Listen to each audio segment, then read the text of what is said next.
Mass shootings continue to plague our nation. Some local law enforcement agencies are working to prepare you for worst case scenarios. Atlanta News First reporter Chelsea Bimeford live tonight in Stockbridge outside of the Mount Olive Baptist Church. And Chelsea, this is where active shooter training, it wrapped up earlier tonight.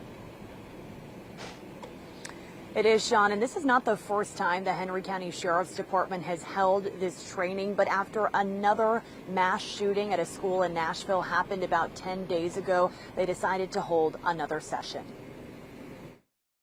It's unfortunate that the time frame that we live in now, this needs to be a consistent conversation.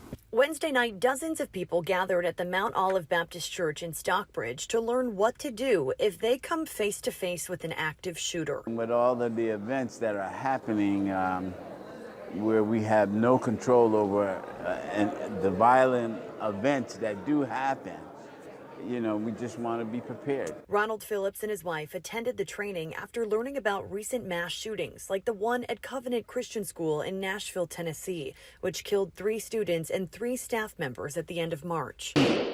Henry County deputies shared tips about the importance of planning ahead and identifying safe spaces in places like schools, churches, and malls, which are often targets of gun violence. We want to be like sponges, suck in that knowledge and pass it on to other people to keep people safe. According to gunviolencearchive.org, there's been at least 135 mass shootings in America since January 1st, which is why the Henry County Sheriff's Office will continue holding these training classes. This is one of the things that we need in our community to raise levels of consciousness with respect to the what ifs.